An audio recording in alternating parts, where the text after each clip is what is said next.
Hey everyone, this is Homemaking with Rebecca. Today we're going to be working on making some yogurt and some pudding. So we have an abundance of milk right now. A friend of mine gifted me some milk. She's got overflowing in milk right now, and we are overflowing in eggs. And so I'm going to put these ingredients to good use.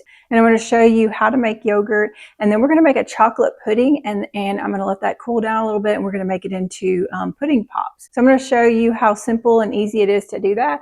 I hadn't made yogurt in years, and I started making it again last week, and it's just super simple and easy. So I'm using this cookbook by the Prairie Homestead. You can find recipes for yogurt all on the internet, but this is her mason jar yogurt, and this is a great cookbook. If you don't have it, I highly recommend it. And so I'm going to show you what all we have out here, and then we're going to get ready to make our yogurt and our pudding.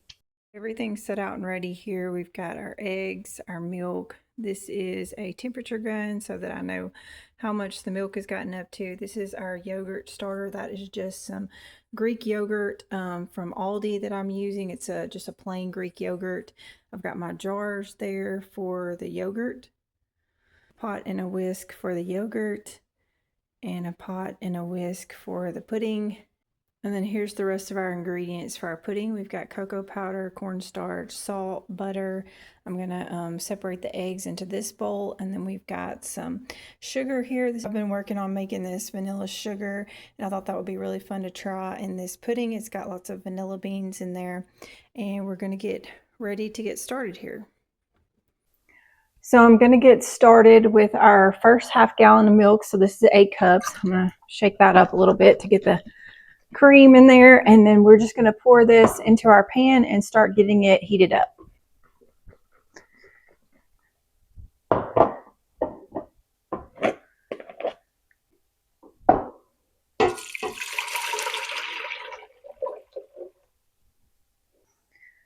We get the rest of that cream out of there. So what we're going to do is we're going to get this milk up to 180 degrees. I just got this new thermometer gun, so I'm really excited to try it and see how it works with this. Let's see what it is now.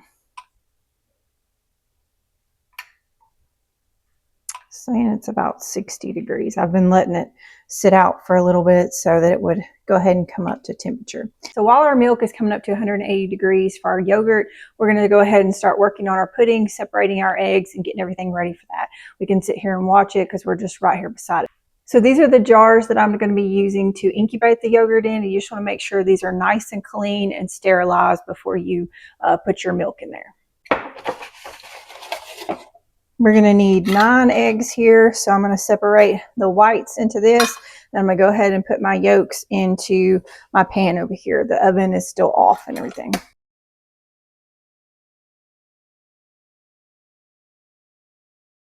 So I'm making a triple batch of this pudding.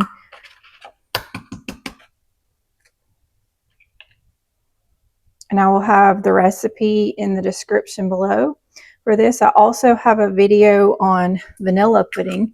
If you want to look for that, it's really good also. If you have never had homemade pudding like this, it's really, really good, especially when you're using farm fresh ingredients like fresh milk and fresh eggs.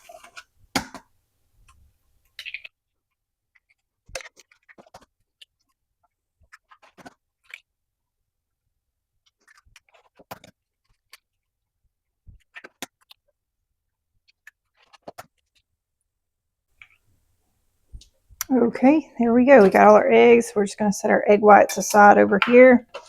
Move these eggs.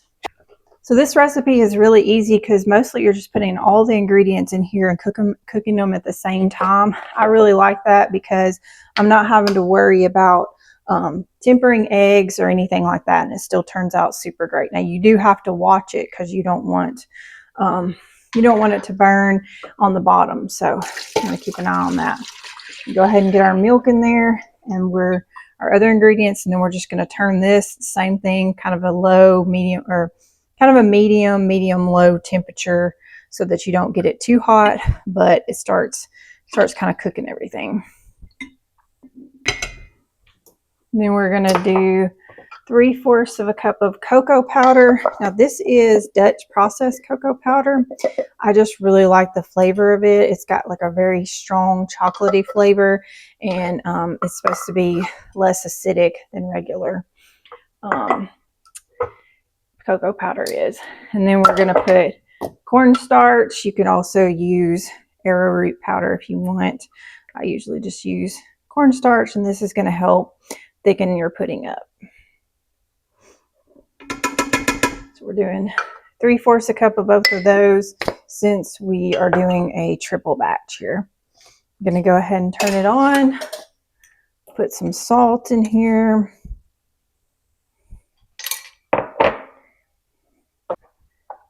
Go ahead and put our vanilla sugar in. And then we're going to get it heating up. You just want to get those egg yolks in there really well whisked up, because sometimes they don't get broken up. Probably would have been a good idea to go ahead and whisk them first and then add in everything else, but should work out fine. So you want to be whisking this almost the whole time that it's cooking, because you do not want anything to stick to the bottom of that pan, or it's going to make your pudding all lumpy and not smooth. So we're just going to get this cooking. We're also going to be checking on our yogurt over here to see how it's doing. Let's see what the temperature says. Okay, it's saying 95 degrees. So 96 degrees. So it's starting to heat up. We want that to get to 180. So you can see our pudding mixture here. I've got everything whisked together. You can see how thin that consistency is. Once it starts heating up, it's just going to start gradually thickening up. And that's why you want to make sure that you're stirring it the whole time, because it will start cooking and sticking to the bottom. Now this is going to take a few minutes because there's a lot of mixture in here. So it's going to take it a while to heat up. If you're doing a smaller batch, it wouldn't take as long.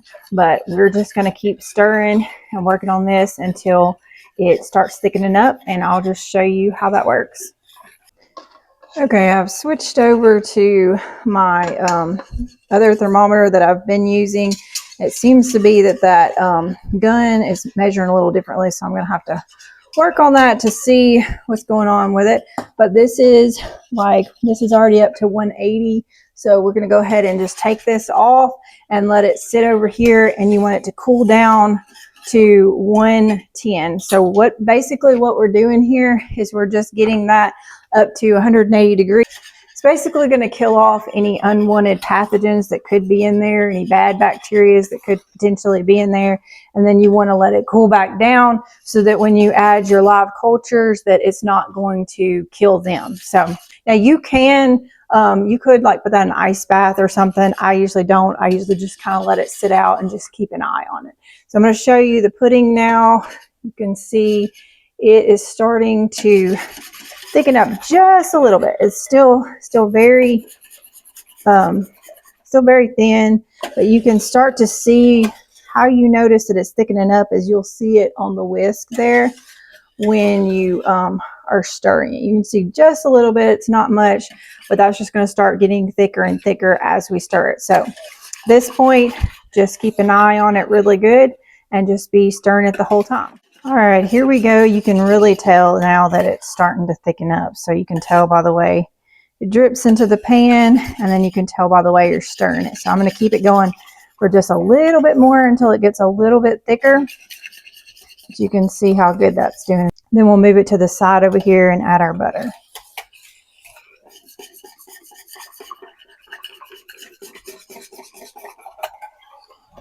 Look how beautiful that is. Make sure you're getting all around those edges.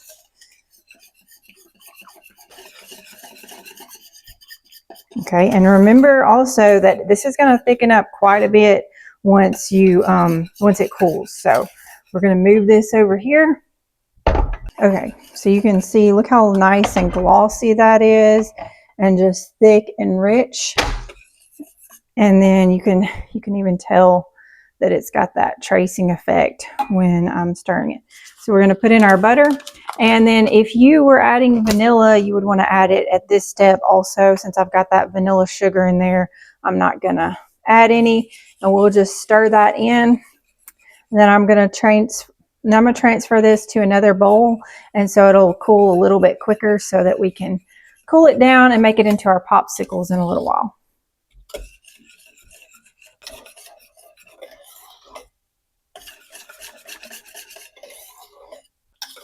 All right, we got our butter all mixed in. So now I'm just going to transfer this to this other bowl over here.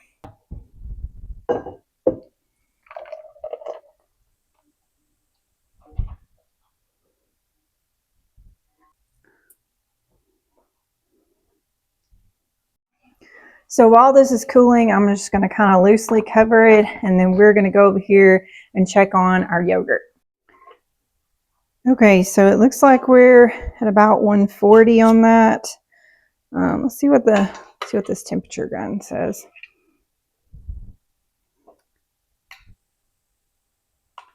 $126. So it seems to be measuring quite low. If you know anything about how to use those, maybe I'm not doing it right, let me know. But we want this to come down to 110, so we're just going to keep letting it cool here for a little bit. Okay, we've got our milk to 110 degrees, and I'm going to go ahead and turn on my boiling water here to get that going to put in our cooler, and we're going to stir in our yogurt culture into our milk. I've got a 1/4 cup here of just yogurt. And you can use yogurt from your previous batches too. I've done that before, but I think it kind of weakens over time. So like I said, this is just store-bought yogurt. You can actually buy cultures of like powdered yogurt to use in this as well. We're going to go ahead and get that just well mixed into there, and we're going to pour it in our jars. And then we're going to stick this in our cooler so it can stay warm. That's what you want, is you want your yogurt to stay warm for 8 to 10 hours, and that's just going to incubate it and make it turn into yogurt. And that culture is going to kind of go throughout the milk, and it's going to thicken it up and turn it into yogurt.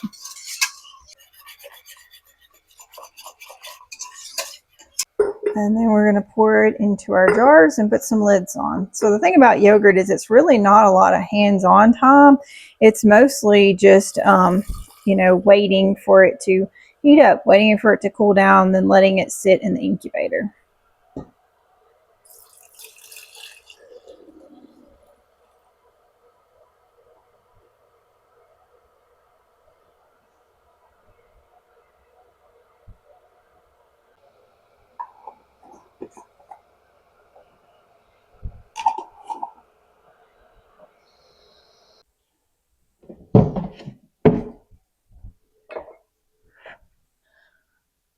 So we're going to stick our yogurt down in here, and then got my water here. Now this is not boiling, it's mostly just warm, and I'm just going to put a little bit in the bottom of this cooler, and then we're going to close it up and just let it sit for about 8 to 10 hours.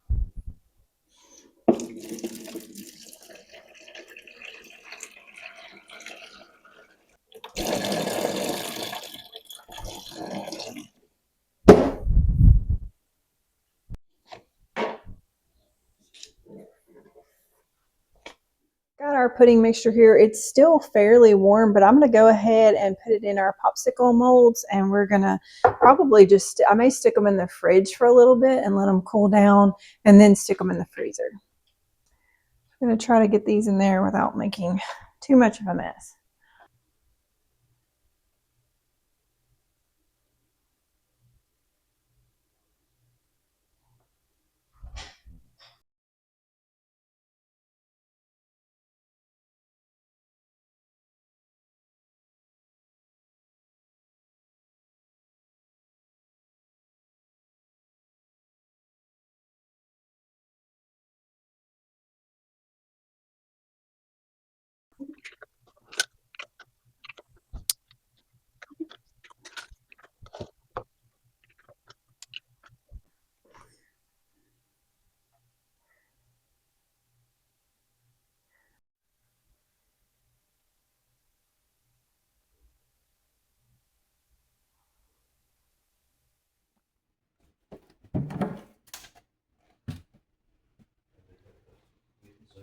Let's take a look at this yogurt and see if it's ready. So we're just going to open it up and see if it's thickened up, and we'll know if it's ready. So I'm just going to get my spoon and stick it down in there, and look, you can just see how nice and thick and rich that is. And so we're just going to put this in the fridge now. I'm going to check this other one, and we'll stick them both in the fridge, and they'll even thicken up a little bit more.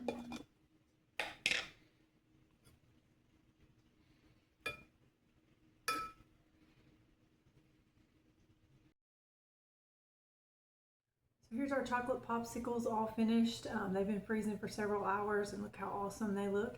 Then we've got our yogurt, and it's ready to add some granola or jam or do whatever. It's plain, so you can do whatever you want with that. So hope you enjoyed this video. Thanks for watching, and I'll see you soon.